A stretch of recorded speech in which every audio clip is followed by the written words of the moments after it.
All right, I'm just going to go over this rotary tool here.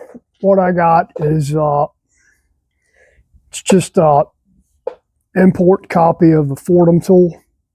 I started using these in the 80s. An actual Fordham tool that I think was made in Chicago. And they work pretty good. It's lightweight handpiece. Less torque than Air one. But for some people, it's a little bit easier to handle. And, you know, you get used to whatever you get used to. The Air, if you have a good air source, works good once you get used to it. It's got a little more torque, so you're more likely to jam it in something and kind of dig in the stuff that you maybe don't want to dig into. This piece here, it's lightweight. Drawback to it is maintenance-wise, you do have to pull the cable out and grease it, and grease the headpiece, which you do with Air too. You have to oil it daily whenever you use it, so no big deal. This is a little bit easier to, if you're just starting doing this kind of stuff, it's a little bit easier to use. This machine right here is rated from 500 to 25,000 RPM. And I think the Air one is maybe 20,000, I think. Can't remember exactly. It probably says on here, but I'll be damned if I can read it.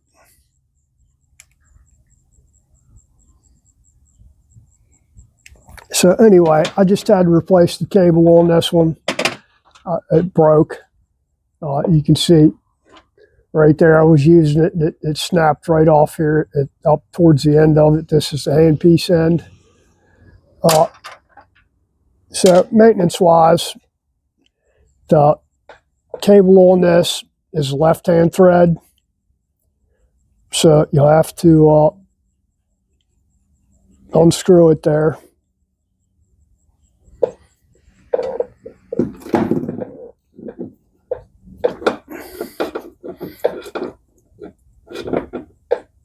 And it's pretty straightforward to replace the cable. You've got a ferrule over here that actually, well, let me go back. Originally, I'd bought this, a cheapo import one. I mean, this is a cheapo import one too. Well, not so cheap, but the original one I bought was orange, and bought it because it was cheap. And I think I got maybe one set of heads out of it. Actually, not even one set. I got a head done before it stripped out the end over here. Let me show you this here. So that's 2 millimeter Allen to take that off of there. And anyway, what I did was they sent me a replacement, and it did the same thing within short order of stripping out there. So I just got my money back and ordered this one just to try it because it looked better. And the cables were cheap for it, and they sent, I think, one cable with it. And I ordered 2 more, and that was my last one that I just broke. So I ordered 2 more over here. You know, $12 for 2 cables. Drawback to this machine, though, is this handpiece will get hot after you're using it for a while.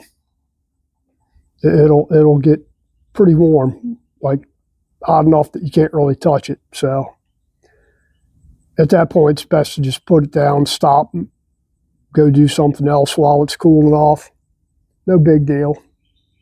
If you're in a hurry, Air tool, you know, it ain't ever going to get that hot. You know, you run your compressor dry before you ever get that thing hot. So using the electric rotary tool, flex shaft rotary tool, whatever you want to call it, die grinder, electric die grinder, it's not quite as bulky with this flex shaft system as one of the handheld units. Handheld, you can't really get into a lot of places with it. It's not quite as well flexible because it's not a flex shaft. Get it? But let me take this handpiece apart for you so you can see how it comes apart. Okay, so this handpiece here, the only thing that holds it on is got a little clip right here. That you kind of take this clip off, and there's a little check ball underneath of it that I'm probably going to lose here in a second. So let me move this stuff out of the way and put some rags down so I can actually see if I drop the ball out of it, because you don't want to lose it. And it is a 2.5 millimeter ball bearing, single ball bearing, that if you do lose it, they are available. And I got an entire pack of them here somewhere. Entire pack of little individual ball bearings there. But this one's a 2.5 millimeter, so let me see if I can get this thing out of here without losing it. Okay, so that's your little ball bearing right there. And what that does, I'm going to go ahead and pop it out of here.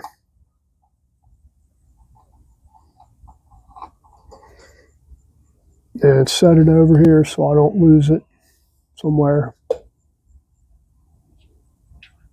All that ball bearing does is it fits down into a hole, which then the ball sits in this little trough in the cable there to hold it in place. Now, the reason they do that instead of using a set screw is so you can actually get some rotation out of the head there. So if you're using the cable, you're using handpiece in a certain direction, it'll allow you to move the cable. Because once the cable's tight up on the housing here, it isn't really going to move. So there's that. Let me put this ball back in here if I can get it in there.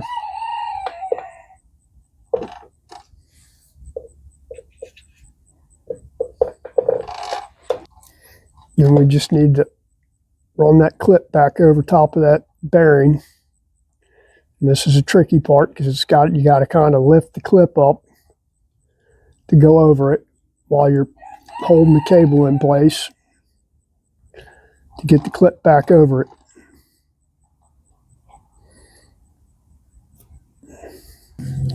And that's pretty much it. It just holds it in place there. Now what you need to do is when you put the cable back up to the housing here, you're going to have to rotate the end to get the cable lined up with the internal of the shaft of the handpiece here. Okay, so we're just going to snake the cable back up on here. And you need to grease this thing. I'm just using regular wheel bearing grease on it to get it. Now this is where you need to turn the mandrel a little bit, and you'll feel it kick into place because it is spring loaded. And just remember, this is a left-handed thread. And the reason they do a left-handed thread is because the rotation of this thing, it spins to the right or spins clockwise. So you'll, if it was right-handed thread, it'd continually loosen the cable up on the housing there. And that's pretty much it right there.